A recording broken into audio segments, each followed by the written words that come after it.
ബി.ജെ.പിയുടെ ശുഭേന്ദു അധികാരി ഇവിടെയുണ്ട്. അദ്ദേഹം ഭവാനിപൂരിൽ പ്രചാരണം നടത്തുകയാണ്. ശുഭേന്ദുജി, മമതാ ബാനർജി ഇവിടെ നിന്ന് 50,000 വോട്ടുകൾക്ക് ജയിച്ചിരുന്നുവെന്ന് താങ്കളിൽ നിന്നറിയാൻ ഞങ്ങൾ ആഗ്രഹിക്കുന്നു. താങ്കളുടെ വിജയത്തിന്റെ ഫോർമുല എന്താണ്? മമത ഇവിടെ 50,000 വോട്ടുകൾക്ക് ജയിച്ചിട്ടുണ്ട്. എങ്ങനെ? ഭവാനിപൂർ ബി.ജെ.പിയുടെ സീറ്റാണ്. 2014-ൽ മോദിജിയെ പ്രധാനമന്ത്രിയാക്കി ബി.ജെ.പി തെരഞ്ഞെടുപ്പിൽ മത്സരിച്ചപ്പോൾ, എൻ.ഡി.എ മത്സരിച്ചപ്പോൾ അന്നിവിടെ മുൻ ഗവർണറായ തഥാഗത റോയ്ജി സ്ഥാനാർത്ഥിയായിരുന്നു. അന്നും ലീഡുണ്ട്. ഇന്നും ഈ സീറ്റ് ബി.ജെ.പിയുടേതാണ്. ബി.ജെ.പി ഗുണ്ടായിസം കാണിച്ചും വലിയ പ്രീണനം നടത്തിയും നുഴഞ്ഞു കയറ്റക്കാരുടെ പേരുപയോഗിച്ചുമാണ് അവർ ഈ തെരഞ്ഞെടുപ്പ് ജയിച്ചിരുന്നത്.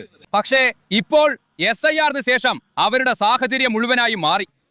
ഇത്തവണ ഇവിടെ ബി.ജെ.പി ജയിക്കും. മോദിജിയുടെ തരംഗമുണ്ട്. എനിക്ക് പാർട്ടി നിർദ്ദേശം നൽകി. ഞാൻ സ്ഥാനാർത്ഥിയാണ്. മമതാ ബാനർജി, ഞാനൊരു ചെറിയ പ്രവർത്തകയാണ്. പാർട്ടി തരുന്ന ഉത്തരവാദിത്തം ഞാൻ നിറവേറ്റു. ബംഗാളിൽ മമതയ്ക്കെതിരെ ബി.ജെ.പിക്ക് ഒരു മുഖമുണ്ടോ? ഇവിടുത്തെ മുഖം നിങ്ങളാണോ? ബംഗാളിൽ ബി.ജെ.പിയുടെ മുഖം നിങ്ങളാണോ? ബംഗാളിലെ ബി.ജെ.പിയുടെ മുഖം നിങ്ങളാണോ? ഇല്ല ഇല്ല ഇല്ല, ഈ ചോദ്യങ്ങളൊന്നും എന്നോട് ചോദിക്കരുത്.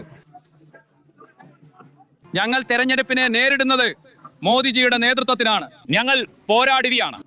ഞങ്ങളുടെ നേതാവ് നരേന്ദ്രമോദിയാണ്. പക്ഷെ നിങ്ങൾ ഇത് പറയൂ. ഞങ്ങളുടെ ചിഹ്നം താമരയാണ്. SIR-നെ മുൻനിർത്തി നിങ്ങൾ അവരുടെ വോട്ടർമാരെ നീക്കം ചെയ്യാൻ ശ്രമിക്കുകയാണെന്നാണ് മമതാ ബാനർജി പറയുന്നത്. ശുഭേന്ദുജി, നിങ്ങൾ SIR-ൽ നിന്ന് തുടങ്ങി എന്നാണ് മമതാജി പറയുന്നത്. ബംഗാളിയെ പോലെ ഒരു നുഴഞ്ഞു കയറ്റക്കാരിയാണ്. ജയിച്ചത് ഞാനായിരുന്നു. ജയിച്ചിരുന്നു.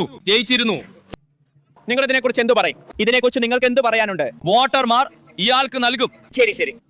അപ്പോൾ അതാണ് കാര്യം. ഇവിടെ ഒരുപാട് ഉന്തും തള്ളും നടക്കുന്നുണ്ടെന്നാണ് എനിക്ക് തോന്നുന്നത്. ഞാൻ മൃത്യുഞ്ജയോട്, ബ്രിൻമോയോട് ഈ ഭാഗത്തേക്ക് വരാമോ എന്ന് ചോദിക്കാം. അദ്ദേഹത്തിന് വരാൻ കഴിയുന്നില്ലെന്നാണ് എനിക്ക് തോന്നുന്നത്.